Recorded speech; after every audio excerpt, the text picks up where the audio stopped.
Timnas U23 Indonesia kini harus menghadapi tantangan baru menjelang kualifikasi Piala Asia setelah HFC resmi mengubah sistem penempatan pot unggulan. Sebelumnya, berkat pencapaian luar biasa menembus semifinal Piala Asia U23, Garuda Muda diproyeksikan masuk pot 1. Namun, perubahan aturan yang menghitung performa tim dari 3 edisi terakhir membuat Indonesia turun ke pot 2, meski hasil terakhir mereka cukup mengesankan. Akibatnya, Indonesia berisiko menghadapi lawan-lawan berat sejak fase awal kualifikasi. AFC mengumumkan perubahan ini melalui pernyataan yang dibagikan VOTI Rankings. Dengan aturan baru ini, penempatan pot di semua kompetisi AFC yang tidak berbasis peringkat FIFA kini mengacu pada akumulasi hasil dari 3 turnamen terakhir. Tujuan dari sistem ini adalah menciptakan kesetaraan dan keadilan, namun kenyataannya malah merugikan tim-tim yang baru menunjukkan peningkatan pesat, seperti Indonesia. Meski Timnas U23 Indonesia tampil gemilang, sistem ini menempatkan mereka dalam pot 2, di mana mereka berpeluang bertemu tim-tim kuat dari pot 1 seperti Jepang dan Korea Selatan. Keputusan ini jelas mengurangi peluang Indonesia untuk mendapat grup yang lebih mudah di babak kualifikasi. Meski Indonesia akan menjadi tuan rumah di salah satu grup, yang membuat mereka terhindar dari sesama tuan rumah seperti Thailand, Qatar, atau Vietnam, tetap ada kemungkinan menghadapi negara-negara besar lainnya.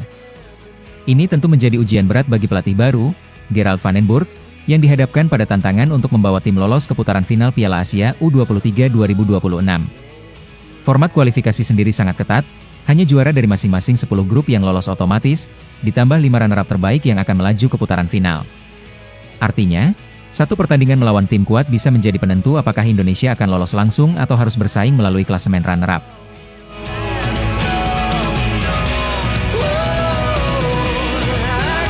Elkan Bagot mengejutkan publik dengan pengakuan yang tidak banyak orang tahu. Ia sempat ingin pensiun dari dunia sepak bola. Dalam wawancara eksklusif di podcast Herbert Lemon, Elkan mengungkapkan bahwa masa mudanya penuh kebimbangan dan tekanan. Kini dikenal sebagai bek tangguh di timnas Indonesia, perjalanan Elkan tidak selalu mulus. Bahkan, ia sempat berada di titik di mana ia mempertimbangkan untuk meninggalkan sepak bola dan memilih jalur hidup yang benar-benar berbeda, menjadi pilot. Lahir di Bangkok dan sempat tinggal di Indonesia, Elkan memulai karir sepak bola di tim Sunday League saat pindah ke Inggris. Perjalanan karirnya dimulai di Ipswich Academy, namun justru di sana muncul banyak keraguan dalam dirinya. Meski menyukai sepak bola, Elkan mengaku tidak pernah benar-benar melihatnya sebagai jalur hidup utama. Bahkan, ia sempat berpikir untuk mengejar lisensi pilot komersial sebagai alternatif masa depannya. Namun, keputusan untuk tetap bertahan di sepak bola datang setelah nasihat dari seorang tetangga yang meyakinkannya untuk mengambil kesempatan yang ada di depan mata. Karir Elkan bersama Ipswich Town juga tidak selalu mulus. Ia sempat menjalani masa peminjaman ke klub kasta ketiga Liga Inggris, Blackpool, untuk mencari menit bermain yang lebih banyak. Namun, perjalanan karirnya yang penuh liku-liku mulai terasa lebih berat saat posisinya di timnas Indonesia tergeser. Pelatih Sintayong mulai lebih sering mengandalkan bek lain, membuat Elkan jarang mendapatkan panggilan untuk membela Garuda. Padahal, sebelumnya ia tampil gemilang di Piala AFF 2020 dan Piala Asia 2023. Dengan persaingan ketat di lini belakang, ia merasa posisinya mulai terabaikan. Meski menghadapi berbagai tekanan dan ketidakpastian, Elkan tetap setia pada pilihan membela Indonesia. Ia menolak opsi membela negara lain meskipun memiliki darah Inggris dan Thailand.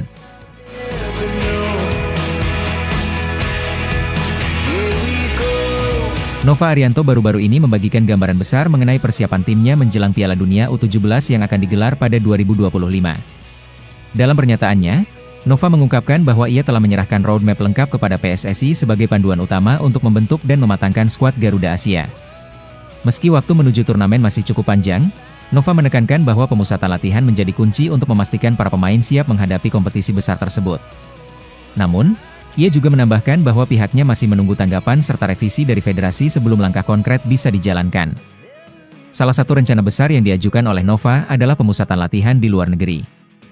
Menurutnya, pengalaman bertanding di luar negeri sangat penting agar para pemain dapat merasakan atmosfer internasional sejak dini. Selain itu, Nova juga mengusulkan agar timnas U17 berpartisipasi dalam kompetisi elit Pro Academy. Partisipasi di EPA dinilai penting untuk menjaga jam terbang pemain sambil menunggu turnamen utama pada akhir tahun. Semua agenda ini sudah dirancang sebaik mungkin oleh Nova, dan kini ia tinggal menunggu lampu hijau dari federasi untuk memulai langkah-langkah lebih lanjut.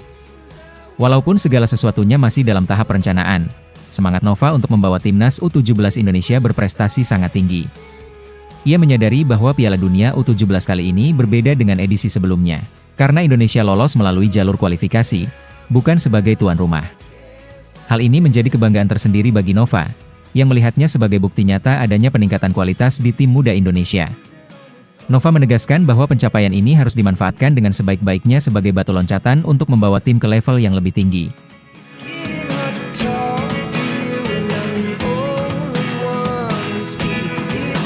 Gelombang pemain keturunan yang bersiap membela timnas Indonesia semakin kencang berhembus di era Patrick Kluivert.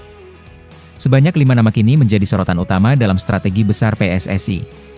Mereka adalah Mauro Zylstra, Miliano Jonathan, Pascal Struijk, Dean Zandbergen, dan Tristan Gojjer. Perekrutan ini bukan sekadar langkah pragmatis, tapi cerminan ambisi Indonesia untuk bersaing lebih serius di level internasional.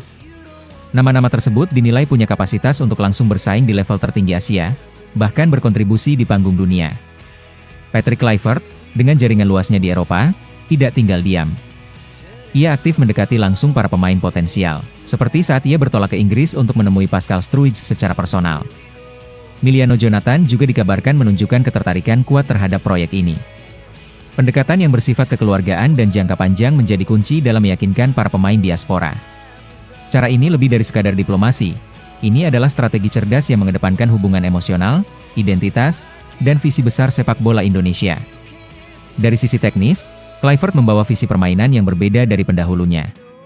Ia ingin timnas tampil lebih dominan dan agresif, tidak lagi sekadar bermain aman. Hal ini bisa terlihat dari susunan pemain yang ia bidik, mereka yang punya karakter menyerang dan kuat secara fisik. Para pemain keturunan ini dinilai mampu menambal kekurangan yang selama ini menghantui lini tengah dan belakang. Gaya bermain ala Belanda yang modern menjadi arah baru Garuda, menandai transformasi besar dalam filosofi permainan.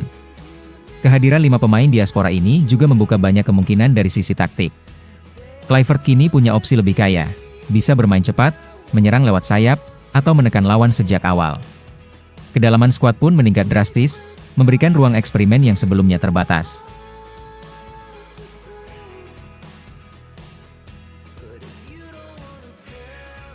Jai Itzes kembali jadi sorotan di bursa transfer musim panas 2025 setelah tampil konsisten bersama Venezia. Bek kelahiran Belanda berdarah Indonesia ini sempat dihubungkan dengan 2 klub besar, Inter Milan dan AC Milan. Namun laporan terbaru dari media Italia menyebut bahwa justru Torino yang paling serius mengejarnya. Sejak dilantik sebagai kapten tim oleh Eusebio Di Francesco pada Januari lalu, Itzes tampil semakin matang dan percaya diri. Perannya sangat vital di lini pertahanan Venezia, membuatnya jadi incaran utama sejumlah klub Serie A. Ketertarikan Torino terhadap Itzes sebenarnya bukan hal yang baru. Musim lalu, mereka juga sempat mengincarnya namun belum berhasil merealisasikan transfer. Yang menarik, pelatih Torino saat ini adalah orang yang dulu membawa Itzes ke Venezia pada 2023.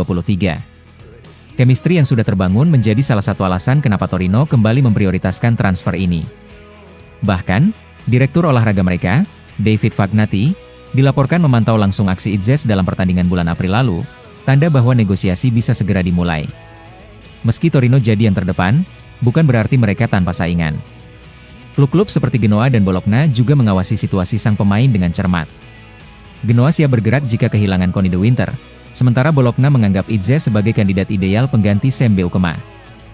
Dengan usianya yang masih 24 tahun dan pengalaman bermain di Serie B serta Serie A, Itzes dianggap sebagai bek masa depan. Apalagi, performanya stabil dan punya fleksibilitas bermain dalam berbagai formasi, nilai tambah yang dicari banyak pelatih.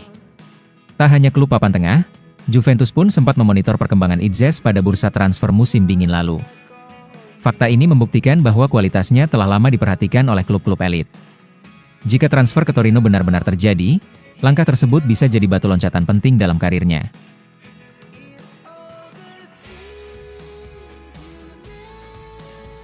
Marcelino Ferdinand tengah jadi perbincangan hangat di kalangan penggemar Oxford United dan sepak bola Indonesia. Menjelang laga terakhir musim ini melawan Swansea City, peluang Marcelino untuk mencatat debut di divisi Championship terbuka lebar. Meskipun sebelumnya sudah tampil di ajang Piala FA kontra Exeter City, ia belum pernah mencicipi atmosfer kompetisi liga. Dengan Oxford sudah aman dari zona degradasi, pelatih Gary Rowett menyatakan niat untuk menurunkan pemain-pemain yang selama ini jarang mendapat menit bermain. Selama musim berlangsung, Marcelino lebih banyak berjuang di balik layar. Ia kerap masuk skuad utama saat Oxford masih dilatih Des Buckingham, namun belum juga diberi kesempatan tampil di lapangan. Tekanan untuk bertahan di kasta kedua membuat klub lebih mengandalkan pemain berpengalaman, sehingga pemain muda seperti Marcelino harus menunggu dengan sabar. Meski begitu, Di tim U21 ia menunjukkan kualitasnya dengan mencetak gol ke gawang Banbury United dan Luton Town, membuktikan bahwa potensinya terus berkembang. Kini, dengan Gary Rowett mengambil alih dan situasi tim sudah lebih stabil, nada optimisme muncul kembali. Dalam wawancaranya dengan Oxford Mail, Rowett menegaskan pentingnya memberi pengalaman kepada para pemain cadangan. Baginya, menjaga mental dan fisik seluruh pemain adalah bagian dari rencana jangka panjang klub. Kalimat ini membuka jalan besar bagi Marcelino untuk mencatat debutnya di Liga, sebuah momen yang telah lama ditunggu-tunggu oleh banyak penggemar tanah air. Marcelino bukan sekadar pemain muda biasa, ia adalah investasi jangka panjang klub yang berasal dari Indonesia. Selain performa menjanjikan di level akademi, kedatangannya juga membawa nilai strategis karena dimiliki oleh konsorsium Indonesia. Laga melawan Swansea bukan hanya bisa menjadi ajang pembuktian, tetapi juga momentum awal bagi Marcelino untuk menembus skuad utama secara permanen musim depan.